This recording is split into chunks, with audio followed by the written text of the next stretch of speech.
मेरा काम हिंदुस्तान के लोकतंत्र को बचाने का नहीं है। हाँ जी, हाँ। आपने कहा सर कि आपके पास पुख्ता सबूत है, ब्लैक एंड व्हाइट सबूत है, तो क्या अगर ईसीआई अभी जवाब नहीं देती है तो कोर्ट का रुख करेंगे, ये ऑप्शन है आपके पास, जाएंगे? देखिए, मैंने कहा कि मेरा काम as opposition leader normal situation में मेरा काम ऑपोजिशन का रोल है, सरकार पे प्रेशर डालने का रोल है। मेरा काम हिंदुस्तान के लोकतंत्र को बचाने का नहीं है। मेरा काम हिंदुस्तान के लोकतंत्र को बचाने का नहीं है। नमस्कार। ये बंदा लगभग 50% पागल हो चुका है।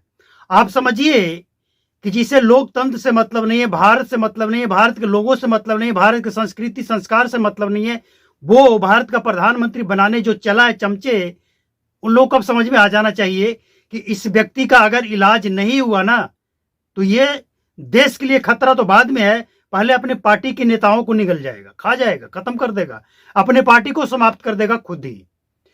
कुत्ता जब पागल हो जाए ना तो उसे जंजीरों में जकड़ देना चाहिए, नहीं तो वो मालिक को भी नहीं पहचानता। वही हाल आज कांग्रेस पार्टी के अंदर राहुल गांधी का है। कुछ लोगों को यह समझ नहीं आ रहा है कि राहुल गांधी के इन शब्दों का मतलब क्या है। लोकतंत्र बचाने का जिम्मेवारी नेता प्रतिपक्ष का नहीं है, होगा भी नहीं। ऐसे नेता प्रतिपक्ष को क्यों हो जिसे भारत से कोई लेना देना नहीं है, बस सत्ता चाहिए। जिस राज्य में सत्ता है कांग्रेस का, वहां से हर महीने 5 करोड़ रुपया, 500 करोड़ रुपया घर पे पहुंचना चाहिए। समझिए आप, सत्ता जाने का सदमा इतना बड़ा लगा है कि कुछ भी बोलकर, कुछ भी आरोप लगाकर सरकार को झुकाना है, गिराना है, सरकार को बदनाम करना है। चाहे वो आरोप झूठ हो, गलत हो, उसके लिए कोई सबूत ना हो, आरोप लगाना है, सरकार को नीचा दिखाना है, और सरकार को, नेता को नीचा दिखाते दिखाते देश को नीचा दिखाना है। यह है राहुल गांधी का चाल और चरित्र। इसके बाद भी अगर किसी को समझ में नहीं आता है कि राहुल गांधी इस देश के लिए कितना बड़ा खतरा है, तो लानत है ऐसे नेताओं पे जो सनातनी होकर, भारतीय होकर और ऐसे बयान का मतलब नहीं समझ पा रहा है। यह सच्चाई है जो जुबान पे आया है। आप समझिए, सरकार से ज्यादा जिम्मेवारी होता है नेता प्रतिपक्ष का। देश में कहीं अगर गड़बड़ हो रहा है, घोटाला हो रहा है, भ्रष्टाचार हो रहा है, कुछ भी गलत है, तो तथ्यों के साथ नेता प्रतिपक्ष सरकार को आईना दिखाए। लेकिन इस नेता प्रतिपक्ष को लोकतंत्र से, भारतीय से, भारत से दूर दूर तक कोई रिश्ता नहीं है। यह देश के लिए खतरा है, और ऐसे लोगों को बिना कोई जमानत आजीवन जेल में बंद कर देना चाहिए। हम तो यह समझते हैं कि जेल में बंद करके भी भारत का पैसा खर्च करने की जरूरत नहीं है, रोटी खिलाना।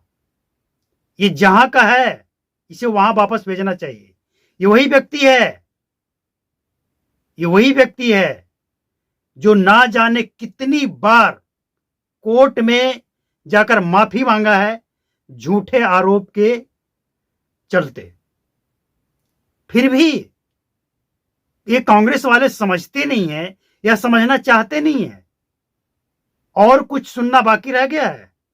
अब बता दो कि ये भी वीडियो एआई वीडियो है, ये भी दबाव में दिलवाया गया बयान है, या फिर कहने का मतलब कुछ और है। कहने का मतलब क्या है?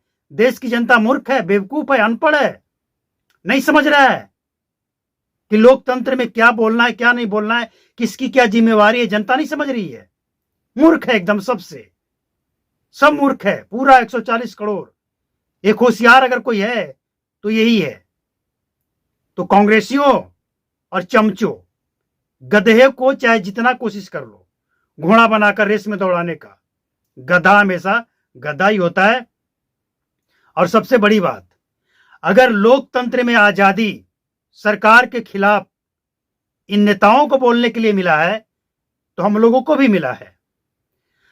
गद्दी छोड़ो, वोट चोर गद्दी छोड़, ये नारा कोई कैसे लगा सकता है एक देश के चुने हुए प्रधानमंत्री के लिए? क्या कोई एफआईआर हुआ है? इन चमचों ने, इन गद्दारों ने अगर वोट की चोरी हो रही है तो कहीं एफआईआर करवाया? चुनाव आयोग को कोई सबूत दिया? कोर्ट में कहीं सबूत दिया?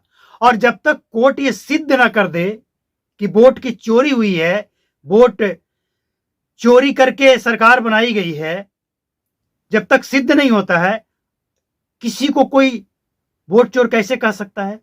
और अगर कह सकता है तो फिर लोकतंत्र है, हम भी कह सकते हैं, आजादी सबके लिए है।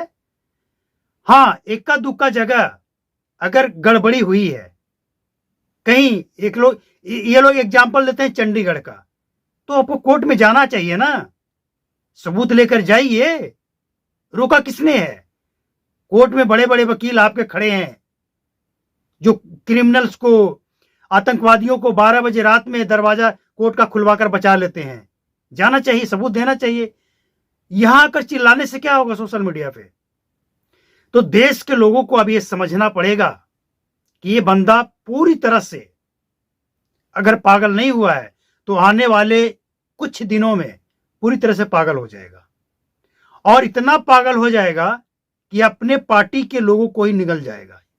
उसका जो भविष्य चौपट कर देगा। पार्टी बार बार हारती जाएगी, भविष्य खत्म हो जाएगा।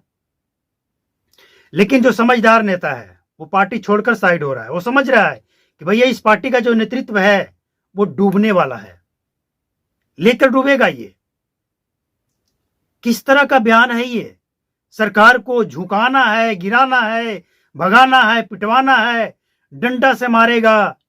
क्या बयान है ये?